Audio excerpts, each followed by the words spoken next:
you guys on? We ready? Oh, hang on. Is that enough? Yep, I'm ready. All right. Good. First of all, let me start off by saying thank you for coming out tonight. Thanks for inviting me to speak tonight. It's great to be here. As mentioned before, I haven't been in this area in a while.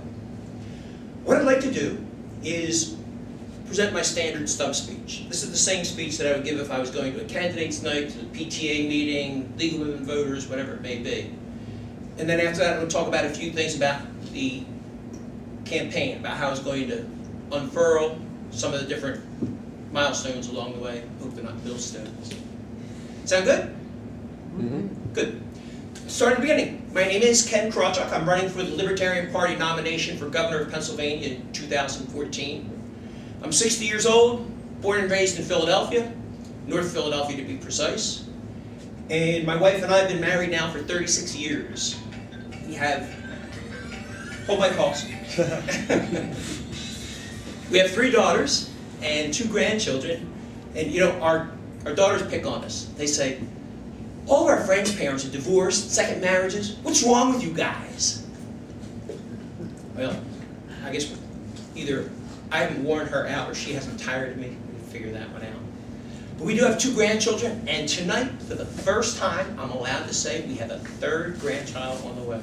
Isn't that great? Our oldest daughter is going to announce this Friday, so you guys are getting a heads up.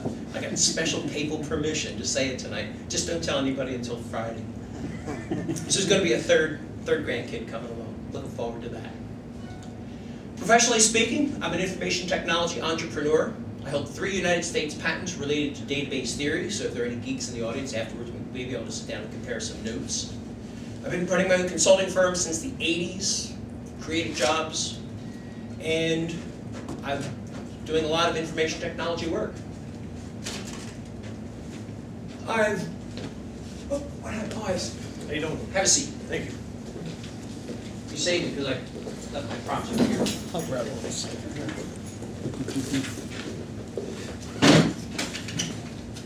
You're lucky I just started. Awesome. I got I'm also an author. My first book came out last year, Atlas Snubbed. It's a parody sequel to Ayn Rand's Atlas Shrugged. I'm calling it my platform novel because a lot of the ideas in here I'm running on as well, just presented as fiction. People always say, well, how would this approach of yours work in real life? Well, there's a long-winded explanation. So I'm a family man, businessman, an inventor, author, but most importantly, I'm a libertarian. I've been a libertarian since 1993. I ran for governor of Pennsylvania against Ed Rendell in 2002 and Tom Ridge in 1998. It's important to note that I'm a libertarian because we libertarians are different from the 2 old parties, because we are the party of principle. Every law we support, every law we oppose can all be traced back to one central idea. The idea that your life is yours, that your property is yours, that you have the God-given, inalienable right to live your life your way, without interference, provided only that you respect the rights and property of your neighbor. That's it. That's what it means to be a libertarian. Your life, your way. It's the golden rule on a political level. And the public has reacted very strongly to this message. Since our founding in 1971, we have grown to become the 3rd largest party, hands down, outnumbering all the other 3rd parties put together. That's true in terms of registered voters or in terms of elected and appointed officials. Right now, the last number I saw is about 145 libertarians serving in public office nationwide, with about 40 of those here in Pennsylvania. So about 1/4 of all elected libertarians are in Pennsylvania. I like to call us the 800-pound chihuahua of politics. So there's something about me, something about the party. Let me talk about what you could expect from a libertarian governor. Well, obviously you're going to expect somebody who's going to respect your right to live your life your way. Now when it turns into specific issues, over the years I've been around Pennsylvania, I've heard about a lot of issues. And we just heard from the waitress about one of them. But the top 3 that I hear about the most, let me just touch briefly on each one of those. First one, of course, is taxes. Who thinks taxes are too low? Nobody's listening. No, of course not. They're too high. Taxes are so high because spending is so high. Spending is so high because they're glad handing your tax dollars on unconstitutional programs, pork barrel programs, and things that are better done by society rather than the state. In fact, they're spending so much of our money that the size of government in Pennsylvania has been growing at more than 3 times the rate of inflation for over 50 years. Back in 1964, where they took $100, today it's over $2,200. And if it tracked with inflation, it should be about $600. And it doesn't matter if it's a Democrat in office, doesn't matter if it's a Republican in office, doesn't matter if it's low inflation rates, doesn't matter if there's sky-high inflation rates during the Carter years. 3.5 times the rate of inflation.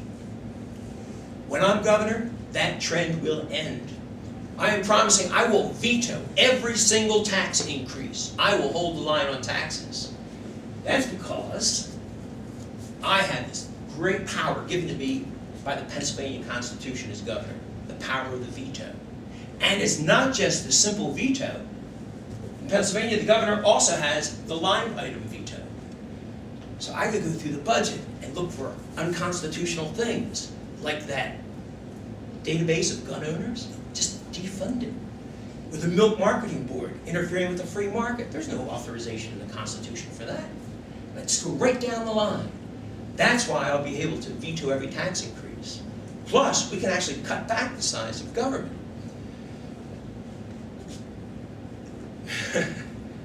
I'm getting ahead of myself. Because we can cut back on the size of government. What I'm planning to do, as I phase out each one of these projects, is over the course of 4 years, I will eliminate the Pennsylvania personal income tax. Make this a nicer place for us to work. So that's my plan for taxes. We're going to lower taxes because we're going to veto them all, line item veto them all. We'll be able to actually shrink the size of government. Second big issue I hear about is crime. I just had a big long interview with Johnstown Tribune Democrat newspaper. It just got published yesterday. Nice big article about me. I don't even have the nomination yet, and I'm already making the papers. But he actually brought up the same question of crime. And the way he phrased the question, it touched on both of my standard answers. Because there's an easy way we can attack crime. The Commonwealth Foundation in Harrisburg, a think tank, did a study, and they found out that 95% of all crimes are committed by only 5% of the criminals. Well, there's an easy fix. Again, using the power given to me as governor by the Constitution, I have power over parole. What I will do, my first day in office, is I will eliminate parole for violent criminals. I think it's insane to let these guys out of jail, especially after we finally get them in there through our convoluted criminal justice system. When I'm governor, they will serve every single day of their sentence.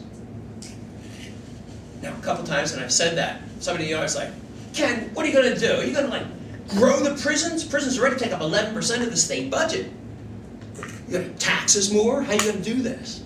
No, I'm not going to tax it. I'm not going to build more prisons because there are people in prison right now who don't belong there. And one of the biggest groups, pot smokers. The latest number I saw, excuse me, says 17% of our prisoners are there for drug-related offenses. Well, again, going to my job description, I also have the power of a pardon.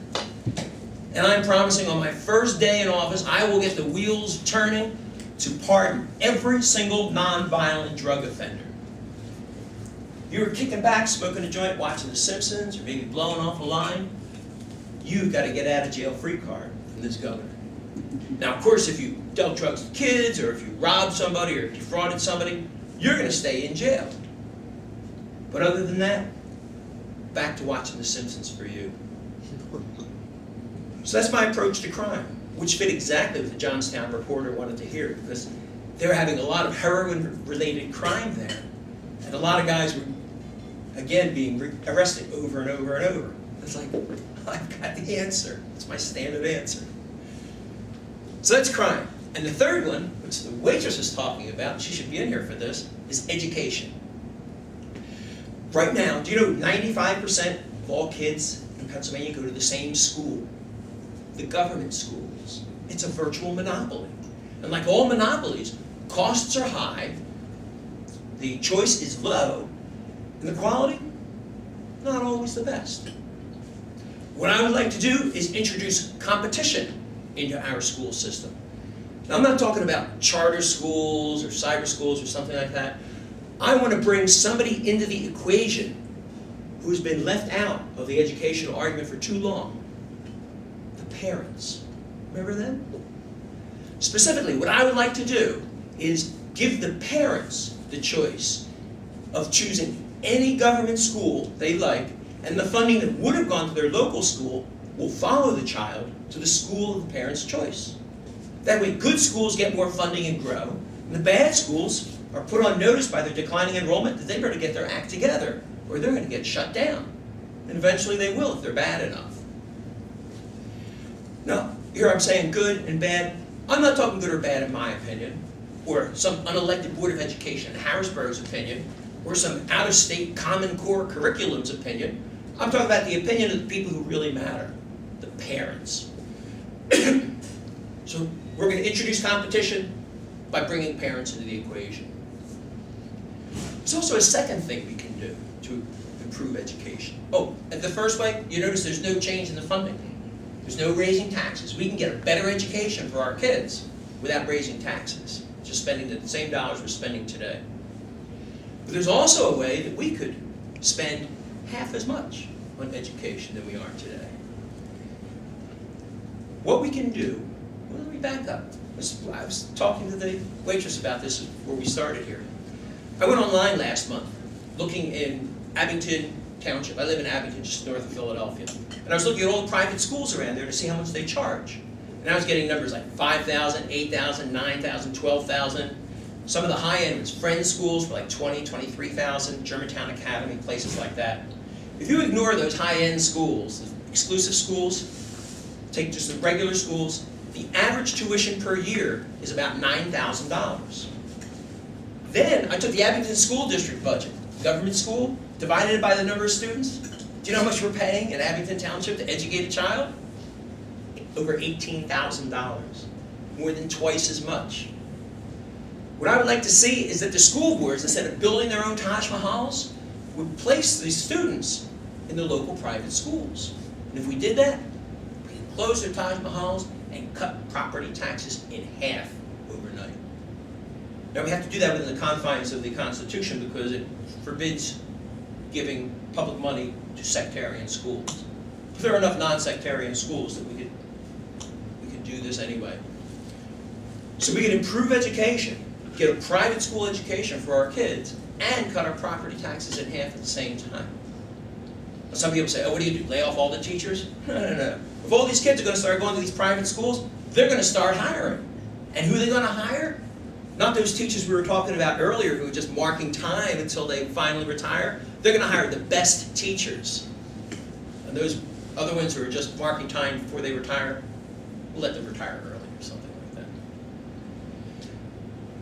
So that's my approach to education. Introduce competition, keep funding the same, or start taking steps to privatize it and cut property taxes in half and get a better education. I can talk about a lot of other issues because there are a lot of other issues in Pennsylvania. But let me say instead, why don't you visit my website, kenk.org, and I have a whole bunch of issues there. I'm adding new stuff all the time. I'm about to add a new section when people send me an email saying, Ken, what do you think about X? When I send them a longer answer, I'm going to be putting that out on the website too. So ordinarily, at this point, if I were giving this to a regular audience, regular, right? Like liberty-minded people are not regular. If I were giving this to a regular audience, I'd open up for comment, question and answers. But let me talk a little bit about the campaign first before I do that. I see the campaign broken up in 3 chunks. The first chunk is where we're at now. This is the pre-nomination. Right now, I do not have the nomination of the party. There are 3 of us who are seeking it. Myself, there's another gentleman from Philadelphia. His name is Jonathan Jewell. And he's currently a registered Democrat, but he's looking for the nomination. If you're interested in seeing what he has to say, if you go out to my website or out to my YouTube channel, you can find I have a video out there of he and I at the Montgomery County Libertarian Forum from earlier this month. So it's out on my YouTube channel. You can get there through my website, kenk.org. The other person is Steve Miller. He's a comedian in Philadelphia, and he ran as our candidate for Common Pleas Court in Philadelphia last year. He didn't do too well because he didn't get into the race until late. It was a special election. It was the end of September when he got into the race, so he had essentially 6 weeks of campaigning. But he's also looking to run for governor. Those other two guys have done virtually no campaigning. I've been all over the state already. I was out in the western half of the state last week, out in Pittsburgh, Johnstown, York. First weekend in February, I'll be up in Erie, Williamsport, and I'm hoping to come back into this area again. We'll see how that works out.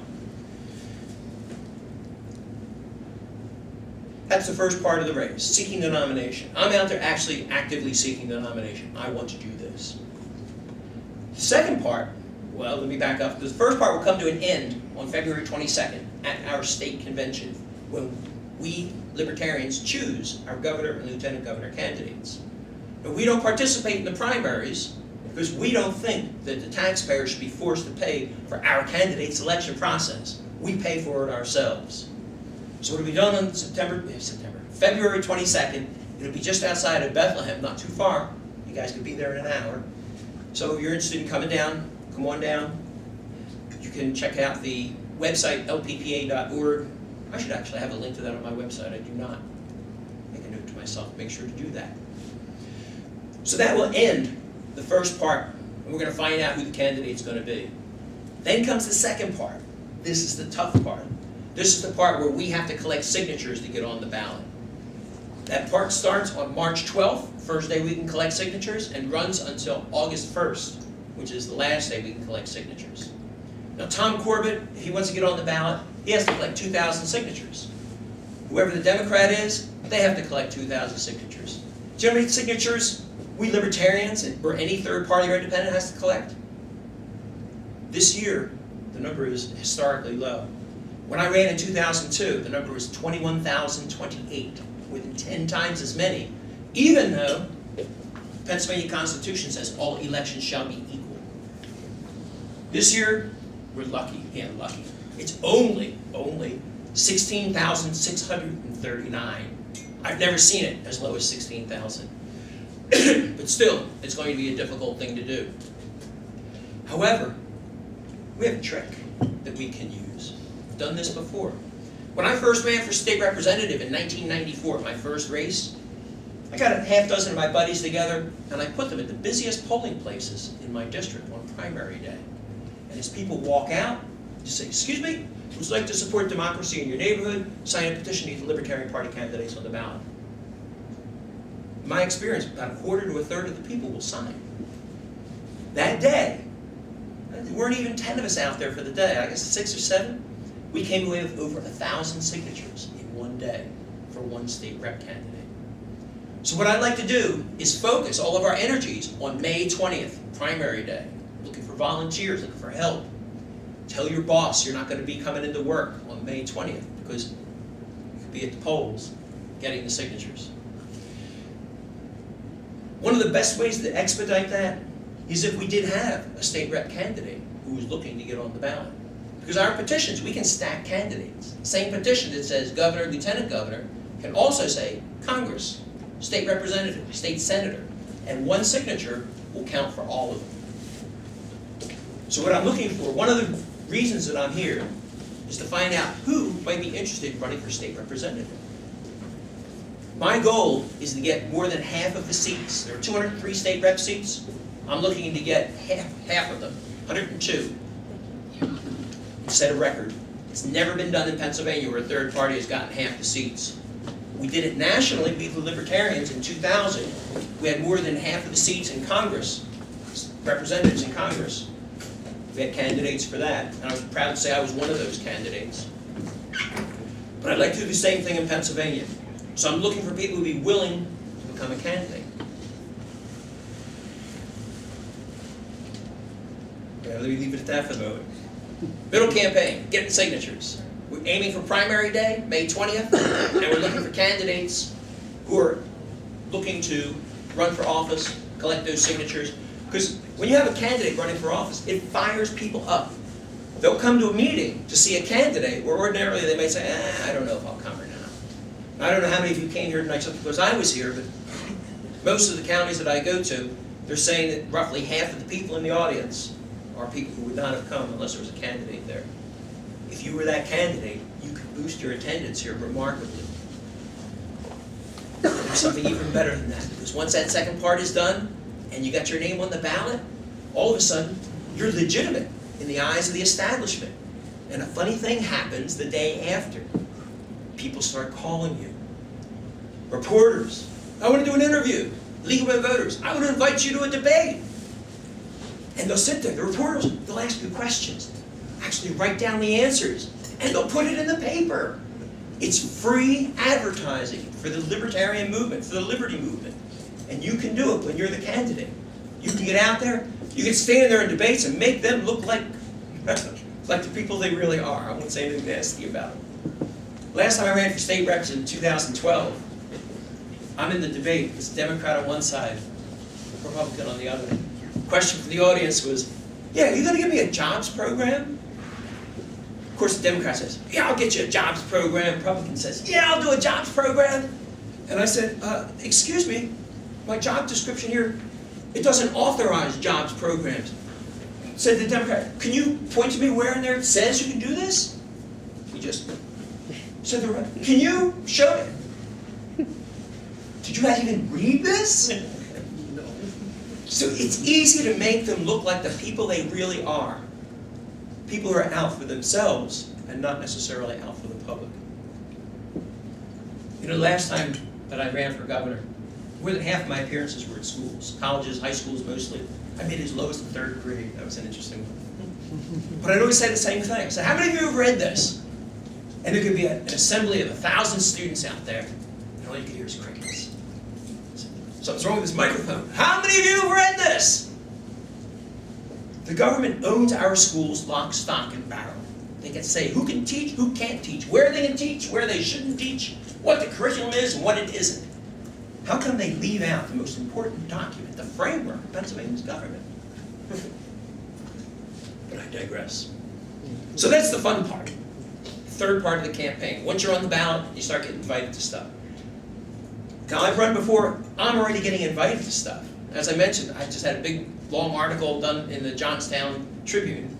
I also got a call from the League of Women Voters. They want me in the televised debates on May 8th in Philadelphia. So I'm going to be up there with the whole crowd of all those Democrats who are seeking it, and Mr. Corbett too, if he's thinking of coming. So it's already happening here. This is pretty cool. But a lot of times when I talk to people, say, you got to run for state representative because you can do these things at the debates and everything. They start saying, well, I don't know, you know, I'm kind of afraid of the idea of getting up, standing up and talking in public. Well, fortunately, there's an easy answer for that. Toastmasters International. How many people know what Toastmasters is? 3 of you. The mission of Toastmasters is to provide a supportive environment for learning public speaking and leadership skills. International organization, over 250,000 members, over 10,000 clubs, and I know that there's several right around here.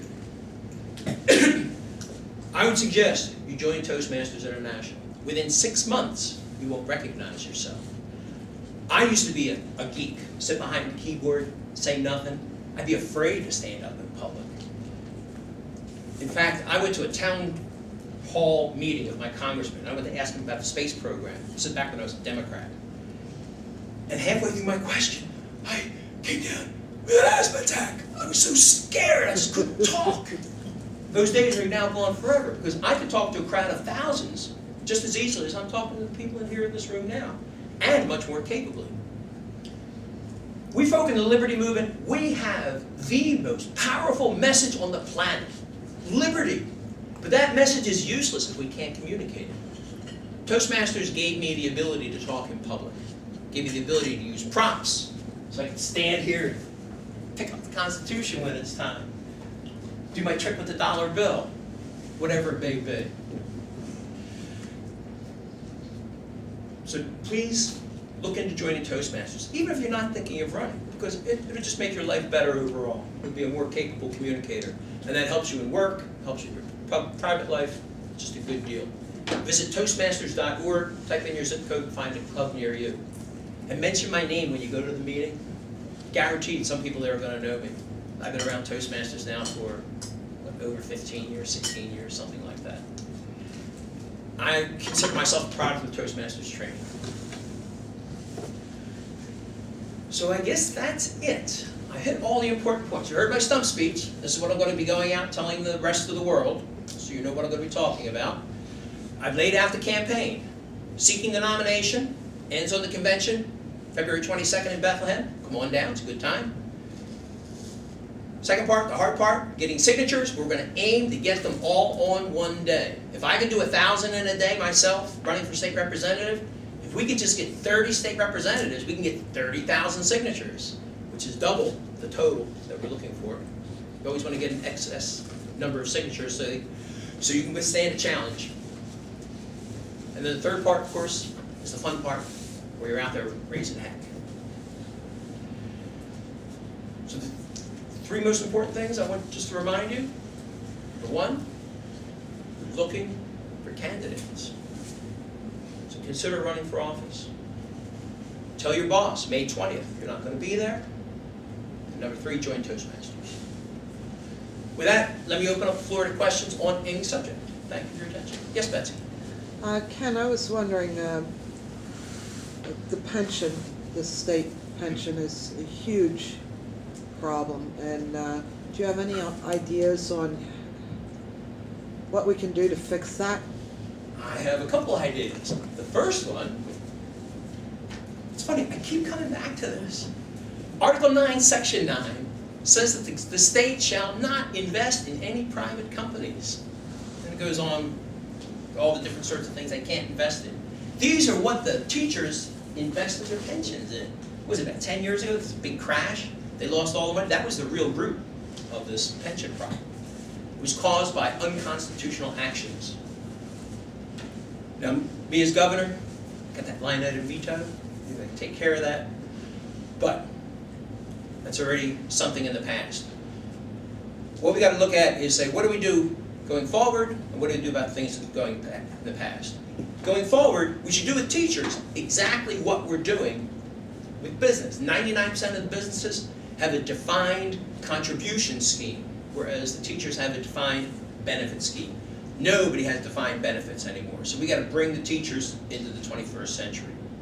So that'll take care of us going forward. But the ones going backward, if there's not enough money to pay for everything, especially since it was done unconstitutionally, what I'd like to do is take the money that's already there and use that and divide it up proportionately among the teachers according to their seniority. Simple enough. Answer the question? Yeah, there was that 50% increase that they voted in, when was that, 2001? Mm-hmm. Is there any way to get those bastards to have to give it back? Excuse my language. Well, if we had that many state representatives, 102 state representatives running, we could exert some political pressure to see if we can get them to change that. Because it's just a law. We can change the law back again. We could roll that back. And it's going to have to be a legislative solution. It's not something that I as governor can do unilaterally. But that's the direction I'd be looking in. Okay, thank you. You're welcome. You know, talking about bringing pressure, one of the reasons why I'm running is that, well, this is kind of a long story. Indulge me for about 4 minutes here. We have an attorney, Pennsylvania State Party payroll, Pennsylvania Libertarian Party, and he sends us these strategy memos every couple of months. Well, in October, he sent one that said, be careful. And this is the reason why I want to bring this up now. Governor Corbett did a poll, and just for his own amusement, but he found out that if there's a libertarian running in the race for governor this year, he loses. If there's not, it's going to be a lot closer. It's not guaranteed to win, but he's pretty much guaranteed to lose if there is a libertarian in the race. Well, when I heard that, I was also talking with Dave John, he's the Delaware Libertarian Party chairman, and he had the germ of an idea. What I did is I just took it to the extreme. I went to Governor Corbett. We have a law called the Voters' Choice Act. Not a law, it's a bill that we want to pass. It's going to even out those signature requirements. So Corbett needs 2,000, we need 2,000. It just evens out the playing field. We've been trying to get this bill passed now since 1997, and it's just not happening. So I thought, well, gee, if I'm in a situation where if I run, Corbett's going to lose, maybe I can parlay that into something of a favor for him. So I went to him and said, tell you what, I will not run for governor in 2014 if you pass our Voters' Choice Act by the time of our convention in February. Now, when I first mentioned this to Senator Mike Fulmer, who's the prime sponsor, he was excited. He says, this could work, this could work. So we went to Corbett. Corbett said, well, let me think about it, I'll get back to you. 2 weeks later, he came back and he said, nah, forget it. 2 days later, I announced my intention to seek the nomination. That's one of the reasons I'm here today, is to put a little bit of heat to the feet of Governor Corbett. And there's another side to that too, because just as much as he would not want me to run, the Democrats would. So I'm now talking to the Democrats to see if they will support me, and if they do, they should pass that Voters' Choice Act. And if they pass that Voters' Choice Act, I'll run for governor. So we're in there playing with the game. I did this in 2002. Ed Rendell helped me out in a lot of ways, some that I can talk about publicly, some that I can't. Some of the ones that I can, for example, I was excluded from the final League of Women Voters debate. It was the 5th televised debate. I was in the first 4. 5th one, they left me out. But Ed went to bat for me. Sent letters off to the president of the league saying, Ken's got to be in there, alternative voices, all this stuff, but they didn't listen to Ed. So the Democrats could be a help. Who paid attention to what went on in Virginia in the last election? There was a libertarian running, and he received hundreds of thousands of dollars from the Democrats for his campaign. And what happened? Well, Terry McAuliffe is governor today. Same thing has happened here in Pennsylvania in 2002, and we're looking at having it happen here again in 2014. I think that was a little more than 4 minutes. I was closer to 5. My apologies. Okay. Any other questions? I've got any questions. Everything you said. Well, thank you very much. So you're going to run for state rep? Well, maybe. Okay. Because there are only a couple of offices open this year. There's no town councils, there's no school boards or anything like that, no county seats. It's just governor, lieutenant governor, no other statewide races, Congress, state rep, state senator. That's it. Just those 5. So that's what we're looking for. Somebody who is principled, like we libertarians are principled. Somebody who loves liberty, would like to see Pennsylvania drift more in the direction of liberty. Because even if you don't get elected, you can shift the debate. Last time I ran for governor, war on drugs wasn't even on their radar until I got there. So many other issues, one after the other. And late in the campaign, I guess it was in October, I was at the Pennsylvania Cable Network studios. I was going to do an hour-long Q&A program. And Ed Rendell was there before me.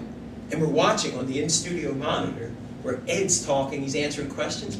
Ed Rendell was quoting Thomas Jefferson. He said, the government that governs least governs best. My wife waxed me on there. Did you hear what he just said? Did you hear that? So if you get in there, you can shift the agenda. You can talk about things that nobody else is talking about. Look what Ron Paul did on the national scene. You can talk now to people who are in high school, and they're knowledgeable about the Federal Reserve. Oh yeah, they print money out of thin air. They've got to go. Federal Reserve wasn't even remotely on the agenda until Ron Paul brought it in. You can be the Ron Paul in Pennsylvania or in your local district here, your state rep district.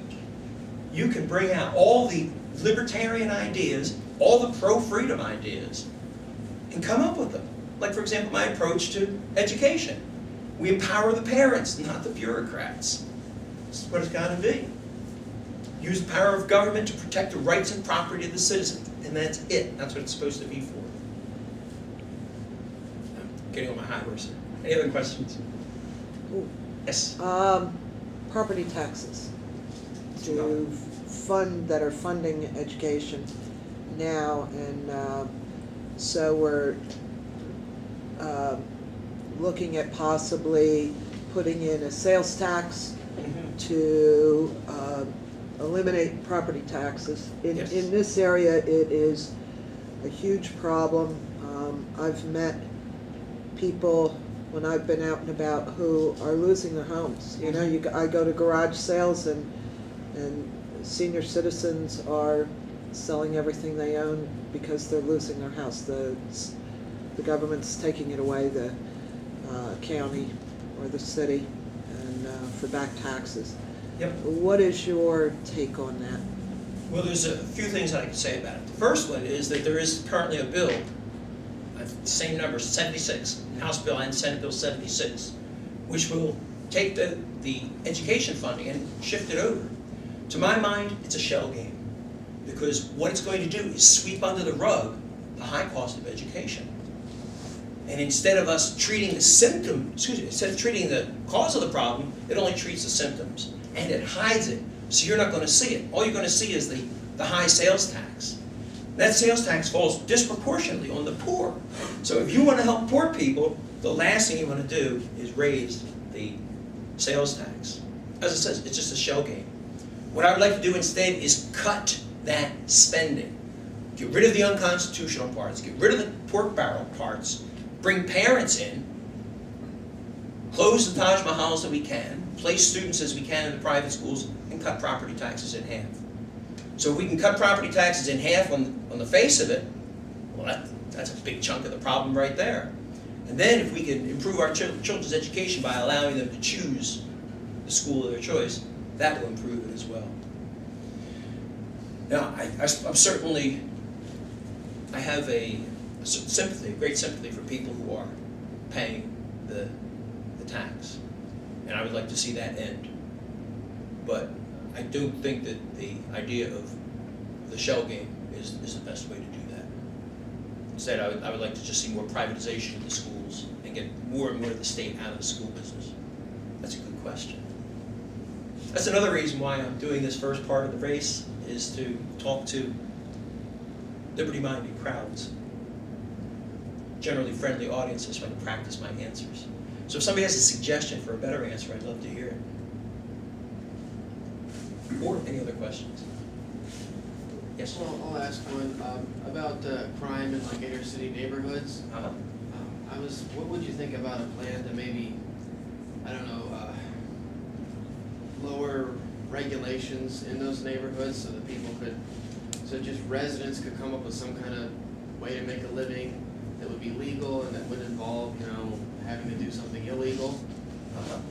Well, I think it's a good idea, except I wouldn't limit it to just inner city neighborhoods. I would expand it all to the entire state, especially in terms of regulations, because the regulations right now are killing us. For example, hair braiders. They have to get a beautician's license just because they're braiding hair. They have to know how to dye hair, how to treat the chemicals, how to handle the wastes. They don't use this stuff. They don't do it. So that's a good example of a regulation which is far, far overkill. I have a unique approach to that, which not only addresses that, but also tattoo artists, paralegals, real estate agents, whoever it may be, whoever is caught under the thumb of rough regulations. I call it the separation of society and state. I think it's time to separate society and state, because the state has taken on so many functions that properly belong with society, such as making these regulations. Also, welfare. Welfare is another good, that should really be part of the society. That's a societal responsibility, not a state responsibility. So what I would like to do is start transitioning these programs out of the government and into an entity that I call society. Society would look just like the government. It would have a constitution. There would be at the national level, there would be a president of society and a congress of society. At the state level, there would be a governor of society and state society senators and state society representatives. Locally, there would be a mayor of society and a town council of society. And what they would do is they would pass not laws, but guidelines, regulations is one of the areas that they would look at doing. I call them guidelines because they wouldn't have the force of law, because that's the key difference between the state and society. Society does not have the coercive power of taxation. So they could pass a Social Security Act, but they couldn't garnish your wages to pay for it. They could open up their own schools, but they couldn't levy a property tax to pay for it. They could pass regulations about hair braiders or the cleanliness of food in a restaurant or building codes or whatever, but again, since they don't have the coercive powers, they can't enforce it. Instead, people who wanted to do that could do it and then advertise and say, hey, I meet all of society's regulations. So you can be guaranteed that the place is going to be clean, you can guarantee that my hair braiding is going to be done right. They were even regulating horse masseuses, which is really crazy. If your horse is getting massaged properly and everything. Or if you didn't do that, let's say you say, oh, sorry, you got this thing saying I can't smoke in my own bar. Well, I'm sorry, I don't agree with that regulation. I'm allowing smoking in my bar. I just can't advertise the fact that I would be meeting all of society's requirements. They'd be voluntary, because society has no coercive powers. So that's what I'd like to see done with regulations and with helping the poor. Move those things out of government and into society where they belong. So people who really care about the poor, the unfortunate, or really care about making sure that every nail is properly laid, they could run for society's Congress. They could run for the head of society. I could see Sally Struthers wanting to be president of society on the national level. Jerry Lewis would be her attorney general. But you get the idea. Americans are very giving. They'd be willing to donate to these things. And if there's not enough money to pay for all of the various charity programs, whether it's Social Security, PACE program for drugs for seniors, food stamps, if there's not enough money, they can do one of two things. They could either hold a telethon and raise more money, or prioritize their spending and tighten their belt. That's how I plan to eliminate Pennsylvania's personal income tax, is by starting to move all these functions out of the state and into society where they belong. So I do that with all of the welfare spending, and I do that with all of the regulations. Even things like a driver's license. That's a real good example. Right now, I'm sure that most all of us are good drivers. We kind of obey the speed limit, we kind of stop at stop signs, we don't crash into people all the time. But the state saddles us with a driver's license, car registration, car inspection. They assume you're guilty first. That's where they start. So, oh, you're guilty, you have to prove to us that you're not a criminal. I thought we were innocent until proven guilty. What I would like to do, again, using society as the host for this, I would like to see, instead of a driver's license, a can't drive license. So if you were being an idiot, speeding up in front of a school with kids there, a court could sentence you to give you a can't drive license. And that way, you can't drive. And if we caught you driving, we'll throw you in jail for a couple of days. We catch you a second time, it'll be a couple of weeks. And we keep upping the penalty. And I do that not only with driver's license, but with all those little scraps of paper that the government likes. Like, for example, a carry permit. Why should we have to prove? It's right here, Article 1, Section 21. The right of the citizens to bear arms in defense of themselves and the state shall not be questioned. I have no question what that means, but they do. So what I would like to see instead, if you're being an idiot with your firearm, shooting it off within city limits, not careful how you're handling it, whatever it may be, I'm going to give you a can't carry permit. And that way if we catch you with a gun, off to the pokey with you. Work for a whole range of things. Same thing with fracking. Fracking, I'm in favor of fracking. It's a great idea. It's a good boon for Pennsylvania, great for America's energy independence. Last number I saw, we're good for 50 years at least, based upon what we have just here in Pennsylvania. So it's a great thing. But some of the frackers, you gotta be careful because they can pollute if they're not careful. Fracking in itself is inherently safe because it's done several miles underground, mile, 2 miles underground, and the water table is in the top couple hundred feet. And what it's pulling out of the ground is, by definition, pollution. It's shale oil, right? That's pollution. So it's already polluted down there, so that's the whole question of, oh, you're polluting by fracking. No, no, no. The only place you're polluting is if your piping leaks. And that's it. That's the only place. So what I would like to do is, if you don't frack properly, maybe careful how I say that word, or you don't frack properly, you could be given a can't frack license, and we'll shut you down. There's so many things. And while I'm talking about fracking, I would like to see a general change in the way that environment, or any environmental issue, is handled in general. Instead of micromanaging, like you could have 0.002% of rat in your bologna. What? I don't want any rat in my bologna. Forget that. No. Instead, what I would like to do, I'd like to see any kind of pollution, regardless of what kind it is, treated as a trespass. So if your junk is leaking onto my property, I can treat it the same way as if you walked onto my property. You're trespassing, and all the remedies available for trespass, injunctions, recompense, whatever it may be, you can bring that to bear against the polluter. Right? That's one of the basic changes that I would like to see. That way, we can stop pollution. You can stop it yourself, and we don't, comes back to your question, we don't have to over-regulate all these businesses, especially the honest ones. And those that are criminal operations, they get the can't frack license, or they can't whatever it is, not just fracking, any kind of assault on the environment. In the 2002 race, I was greener than the green guy. It was pretty funny. I was in favor of energy choice, and he was against it. I said, oh, come on, man. With energy choice, I can choose not to use a nuclear power plant. How can you be against that? He was funny. Who remembers the green guy from 2002? Betsy, you gotta remember him. Yeah, he was funny. I never mentioned him by name. I always called him the green guy. He got mad at me once in one of the debates. We were in DeSales University in Allentown. He says, the green guy, I have a name, you know. I never used it. Anyway, I digress. It's a lot of fun. Any other questions? How do you feel about healthcare and Obamacare and all that? I have a licensed insurance agent in Pennsylvania. Okay. I'm an information technology guy, so I use it in the IT industry. I do business analysis, business architecture, things like that. I work with pharmaceutical companies and big companies like that. And I can tell you, looking at it from the point of view of the inside, it's a nightmare. A nightmare. Take just what he did right at Christmas. Says, oh, you know what? We're going to change the rules. Now we're going to say anybody who is, if you didn't sign up before, we'll give you more time.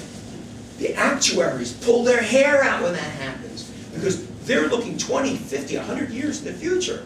They've got a big balance of things, and anytime you change any one of the basic things, it just upsets all their calculations. He's going to drive insurance companies out of business. In some cases, some of the weaker ones, he's pushed them over the edge. It's just bad.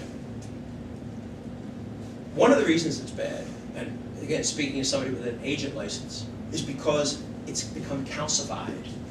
Right now, there are so many regulations surrounding insurance that it's impossible to change. It's a law saying what it is. You want to change the law, now you got to go convince 203 state representatives, or half of them, half of the 50 state senators, and convince the governor. It's not going to change. And right now, Pennsylvania controls insurance companies as tightly as they control education. Lock, stock, and barrel. They can say what policies can be issued, what can't be issued, what has to be in there, what can't be in there, who can get it, who can't get it, who can sell it, who can't sell it. That's how I got my insurance license originally. I was, as a Toastmaster, I'm also a professional public speaker. And somebody wanted me to speak on long-term care. I can't do it. Pennsylvania says I'm not allowed to get up there and talk about it unless I get that license. So I went out and got the license just so I could get the public speaking. So more specifically, how do you think it's going to affect doctors and stuff like that? Well, doctors are already owned lock, stock, and barrel by the government too. And it's going to cut into their profits, that's for sure. It's also going to cut into their freedom. And it's just It's just getting worse and worse. There's a lot of doctors who just aren't going in there. There's going to be a doctor shortage. We're already in the early stages of that. There's definitely a doctor shortage because that's how nurse practitioners came into being. There's a big gap in there. Now there's a whole rainbow of different kinds of nurses. And we're going to see more of that because they're going to keep fixing the law. Let's add another little fix here. The problem is it doesn't need fixes. It needs to be eliminated. And that way we can turn this over to society, where society can say, here's what we think a doctor should be. And a doctor can say, I've met all of society's requirements, or I haven't. I'm an acupuncturist. There's nothing in the government thing that says anything about acupuncture. I'm a witch doctor, or whatever it may be. It should be up to the individuals who decide how they want to be treated for their health. Maybe they want to get on their knees and pray. Maybe they want to try some new drug that hasn't been approved by the FDA yet. It should be the individuals who decide that, not the government. So splitting society and state will help that. There's just so much more I can say about that. Just the fact that it's so tightly controlled by the government, it'll never change. It's the same with education. It's just going to get worse, right? Yeah. A buddy of mine worked for Social Security, and he started out as a frontline guy, just a caseworker. Somebody come in, yeah, can I help you and everything. But then he did good at it for a while, and he got promoted to the next level. So what he did is he started watching over other people, just reviewing their cases to make sure they're okay. Well, Congress put in another fix. Oh, there's waste and fraud. They put in a third level. He's up there at the third level. They got 6 levels of people who look at these things. And they wonder why government costs so much. Bad idea. We should get government out of the charity business, out of the education business, out of all these different businesses. Generally speaking, if it ain't in there, it should be doing it.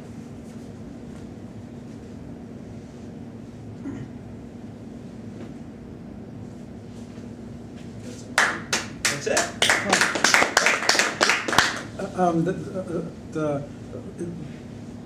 Back in December, the President of the State House, they passed a bill to shrink the numbers in the legislature. Oh, yes. I was wondering what your thoughts on that. I think that is a bad idea. Right now, each state representative represents about 45,000 people. If we cut the size of the legislature, let's just say roughly in half, now all of a sudden they represent 100,000 people. What they've done is they've diluted your ability to reach the people in power. And the more they shrink the size of the legislature, the more they concentrate power. That's bad in my mind. I would rather double, triple the size of the legislature. So they're only representing 10,000 people, 5,000 people. Then, when you have a problem, are they going to listen to you? You know they are. That's the way it is up in New Hampshire. I think they represent only about 2,000 people each, the state reps up there. People say, oh, you know what it's going to cost? Yes, I know what it's going to cost if we follow this, because it says that state representatives and state senators get a salary, car mileage, and, quote, no other compensation whatsoever. So that means what? No retirement package, no paying for their offices. They spend millions on, they get a district office, they get an office in Harrisburg. They get all these different perks. It's ridiculous. If we got rid of that, well, it's not going to cost so much to have more legislators. And the more, if we follow the Constitution, it would just be a good thing just in general. Also, if we had the government doing less, if we offloaded all these different things to society instead of in the state, they don't have as much to do. So we can make it a part-time legislature. They say, oh, it's already part-time, 17 weeks. No. I've run for state representative, I'm telling you, it's a full-time job. But if we get rid of all these different functions that government shouldn't be doing, move it out there, we can double the size of the legislature, reduce their workload, and cut costs. That's a good question. You should consider running for public office too. Especially the guys with the best questions are the ones that I like. The waitress, you should get her to run. She's got that fire in the belly. I like that.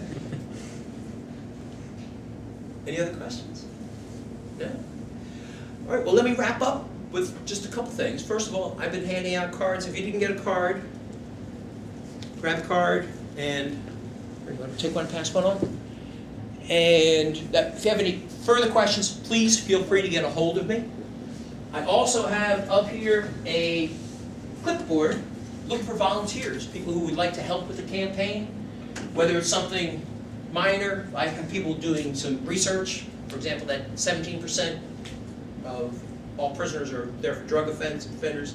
I had a volunteer look that up. Some volunteers will organize something like this, find a room, invite their friends, whatever it may be. If you see online, they got Corbett and Allison and all those different, John and all those different people, and my picture's not there, call them up. I hereby deputize all of you. You're all now members of the Krawchuk 14 campaign. I hereby deputize you to call those people up, be polite, and say, excuse me, why don't you have the Libertarian Party candidate up there? Or if you're feeling really egalitarian, why isn't the Green guy up there too? But it's up to you. I'm not calling up talking about the Green guy. So if you feel like helping out the campaign, appreciate it if you can sign up. You could also go to my website, kenk.org, and there's a place where you can sign up for campaign updates and also to sign up to become a volunteer. And what else? Oh, of course, the close. When I'm at a PTA or League of Women Voters or Candidates Night, I always close with the same spiel. So let me just give you my quick closing thing. A lot of people say that, Ken, I love your ideas. I agree with everything you say. I think we should bring parents in here and introduce competition. We've got to cut taxes. We've got to cut crime. All these things. I agree with you, but Ken, get real. You're not going to win. Wait a minute. They can win. Let me tell you how. The Democrats and Republicans have alienated so many voters that right now, in a gubernatorial race in Pennsylvania, turnout is about 35%, 38%, 40%, right in around there. About a third of the people vote. If you take population of Pennsylvania, crunch the numbers, you find out that all it takes to win is to attract the vote of 1 out of 8 voting age Pennsylvanians. 1 out of 8 is all it takes. And in a competitive three-way race, which this year is going to be, that's all I need. So if we're in a room with 8 people, what do we got here? Yeah, we have exactly 8 people. Let's say 7 of you sit there and say, Ken, you're an idiot. But one of you says, this is good, this could work. I agree with everything you say, or whatever it may be. That's all it takes. All we need to do is get the word out to the rest of Pennsylvania. And that's why I'm asking for your help. If you see some website which is not mentioning the Libertarian candidate, whether it's me or whoever it's going to be, just take a hand in doing it. Just remember the mantra of the grassroots activist. Easy to remember. 10 words, 2 letters each. If it is to be, it is up to me. At this point, I'm going to be leaving it up to you. I'm going to be needing your help. Pennsylvania is going to be needing your help. We've got to do something, because if we keep on doing what we're doing, keep on voting the way we've been voting, we're going to keep on getting just what we've been getting. And I don't know about you folk, but I have had enough. Thank you for your attention.